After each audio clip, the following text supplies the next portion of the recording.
Strong friends.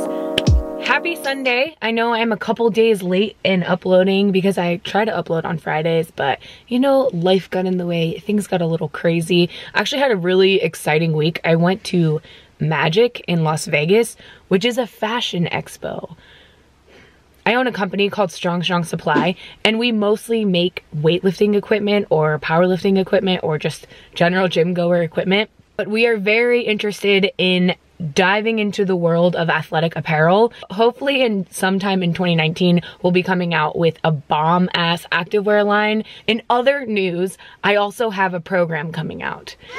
Today, right now, as you're watching this, it is out. It's called Stronger by the Day. And get this, if you sign up this week, it's $6 a month. It's gonna be team programming style. You're gonna be running the same exact program that I'll be running. The reason I wanted to do this is because I notice a lot of people like the workouts that I post on Instagram, and that's great. I hope that those are helpful for you, but unless you're on a program that has an intentional progression and progressive overload, you're just not gonna get strong. You're just not gonna make the gains that you wanna be making. So if you're a person that has kind of picked workouts here and there and tried to just make it work, you're gonna love this because it's affordable. You'll get a ton of support on how to properly understand everything. There are a ton of guides and videos and all private information that only members will get. So I'm gonna leave that down in the link below. There's a promo going for $6 a month, or you can buy a year for $60 and get an additional discount.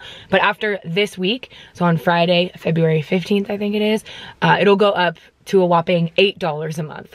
So it's still gonna be really affordable. You can join anytime if you're in the middle of a program right now. Don't program hop for my program. It'll be available whenever you're done. See, I would love to have you, but I want you to stick with what you're doing if you're already on a plan. Okay, let's get into this video. We've been seeing everybody doing it. I'm gonna answer your assumptions. Get to know me vid. Ja feel?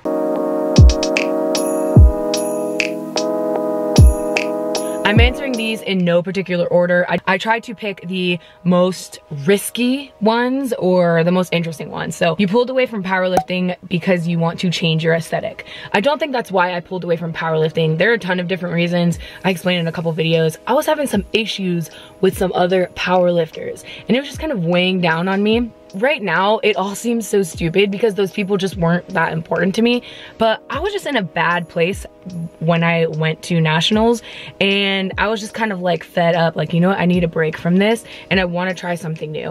My intention with moving away from powerlifting was not because I wanted to change my aesthetic, but it's definitely something, an option that I'm looking forward to. Maybe, you know, I'll have more freedom to diet when I want to, freedom to, like, instead of be bulking in the middle of summer, I'll be cutting in the middle of summer, or like at the beginning of summer. This one I love. You would love to be sponsored by Gymshark. If you would ask me this question 3 years ago, I would have been like, hell yes, hell yes.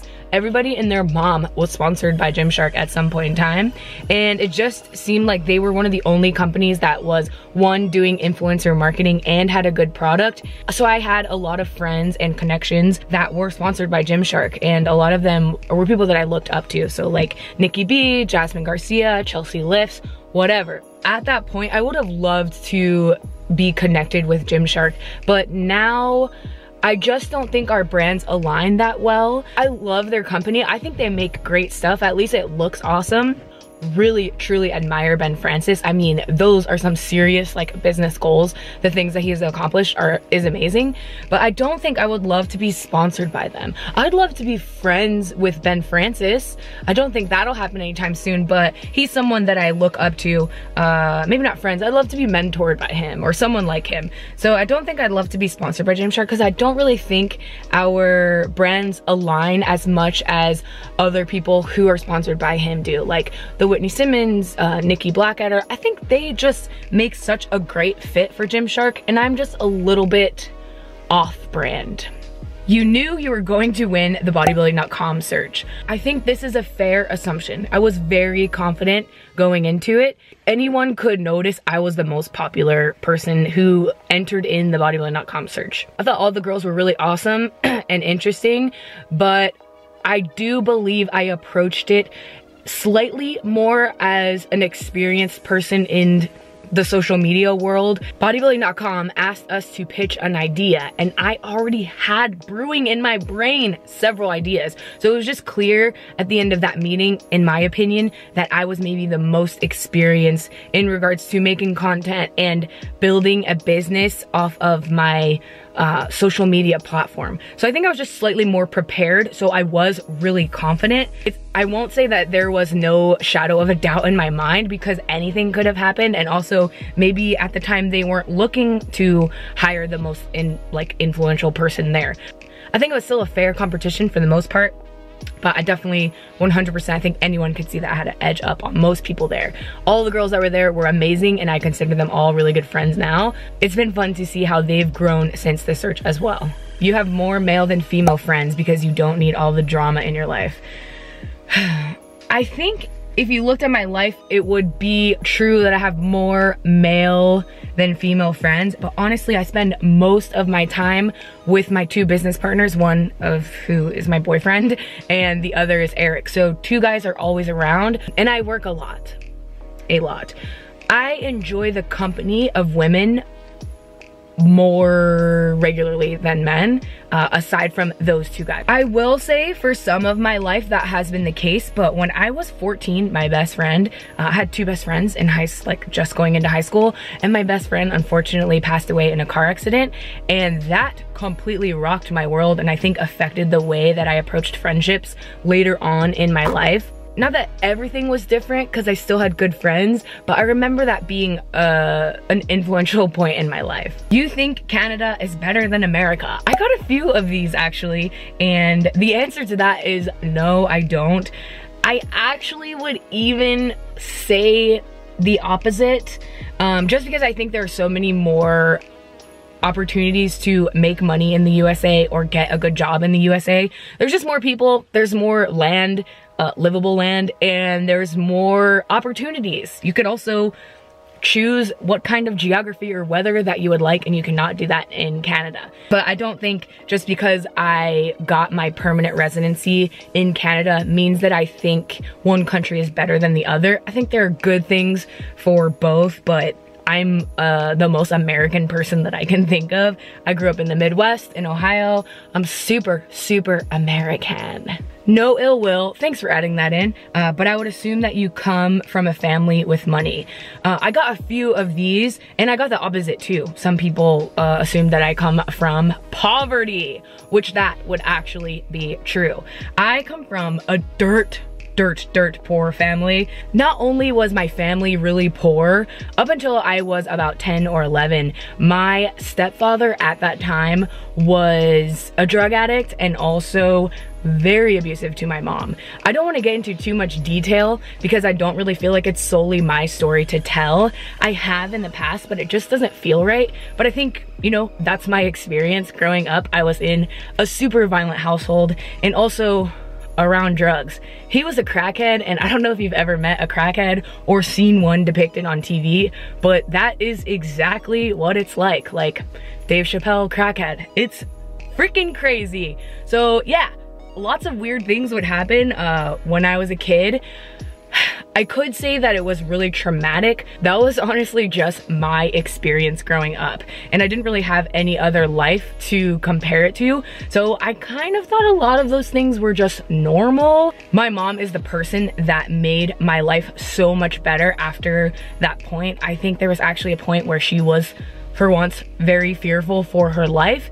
And I remember when I was in the 4th grade, we put a bunch of shit in garbage bags and we fled to a battered women's shelter. So I do remember living in a battered women's shelter for a short period of time until my mom got on her feet and got her own apartment, or an apartment for us all to live in. I shared a room with my 2 brothers at that point in time, but it was just a huge thing that, I mean, obviously my mom needed to get out of that situation for her own safety, but I think that change was something that, had she not done that, my life would be completely different, drastically different.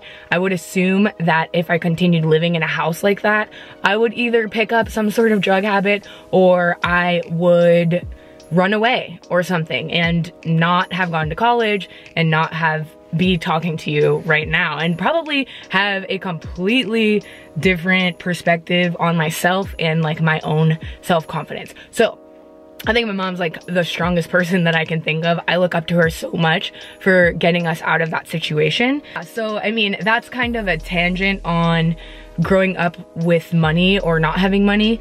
Yeah, we were just poor, but I didn't know anything else because the neighborhood that I grew up in, everybody was in the same boat. I also think a lot of people were in the same boat in regards to domestic violence and also drug problems. It's just common in lower income areas for things like that to be more prevalent. I am from Akron, Ohio, which is where LeBron James is from, and he's done a lot to help the community. That's a big goal of mine, is to go back to my high school and try to do as much as I can to help kids who are in the same situation as me. There's a couple of assumptions about my political beliefs or like my intention with activism. Of all the issues that affect me most, it would be domestic violence, and also trying my best to help the people who are from my specific community.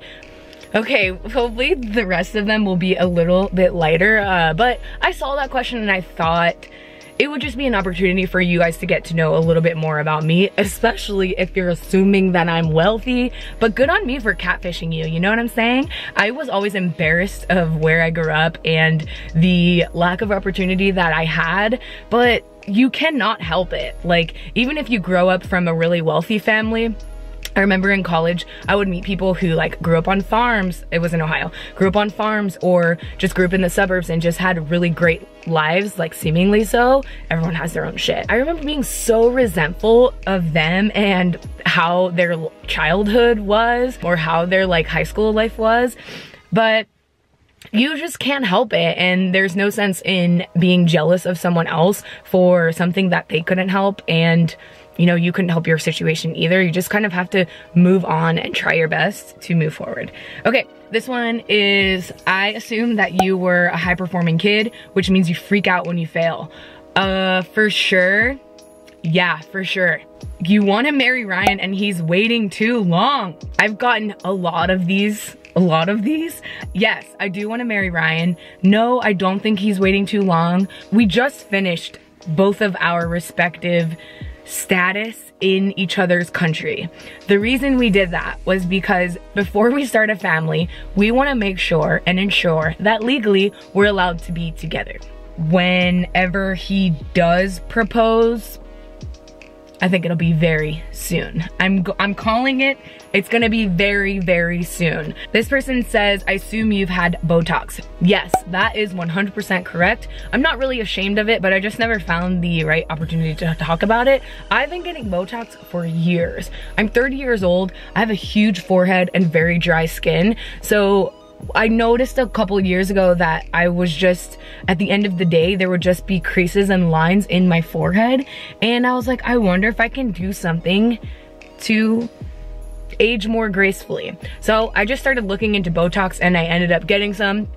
I get it probably like twice, maybe 3 times a year, and I just get it in my forehead and in, I guess these are called the 11s, whenever you like scrunch. Yeah, you can even see now, my freaking skin is just so dry that I think I'm more prone to getting wrinkles. I think it's great. People are like, oh, don't change yourself. And I'm like, yeah, that's the point. I assume you're YouTube rich. I don't think so. YouTube itself does not pay me that much money, but I have very recently been getting a lot more money in sponsorships.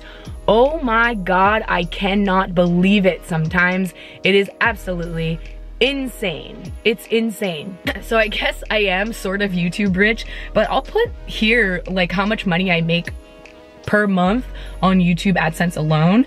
That is not the most lucrative part of doing what I do. I think you could probably make a lot more money if you were to do ads, and then you can work with brands that you like. Maybe Gymshark, I don't know. Someone says you cannot go a day without posting a selfie or giving your opinion. I don't post that many selfies, but I do give my opinion a lot. I took a couple weeks off in the beginning or the end of 2018, so I think that's false. You plan to get or have had plastic surgery? I don't think so. The farthest I'll go is the Botox. I think that was pretty extreme for me, so no plans. I assume at least once a week you cry for no reason. I don't think that's true. If anything, I will have a stressful moment and I will just Hulk out. I assume your childhood was fraught with inconsistency, poverty, and not knowing if you were loved. I feel like my mom was pretty good at letting me know I was loved, but also taken care of. Like, even though I was in that craziness, for the most part, I felt safe at home, I think. I don't remember much from my childhood, to be honest. I just remember really traumatic moments of my life. So maybe you're right. I have issues with time management. I need an admin assistant. I had an assistant for a while and I did not enjoy it. I do have a manager who handles a lot of my brand deals, which is a big load off because it's a lot of paperwork and screening and all that shit. So I do have a manager, so it's not so bad. I have pretty good time management skills. You're never the first one to apologize after a fight. False, because usually when I'm fighting with Ryan, I am wrong. Okay, I think that's it for this video, you guys. Thank you so much for watching. Hopefully it helped you get to know me a little bit more. You know that I am not from a wealthy family, although I don't think that that's very important. But I hope you guys liked it. If you did, then please give this video a like. If you loved it and want to know more, subscribe to my channel. Although usually I talk about health and fitness, but I like to let you guys get to know me a little bit. Sign up for Stronger by the Day. It's on sale just this week until Friday. I love you guys so much. I'll see you in the next one. Bye.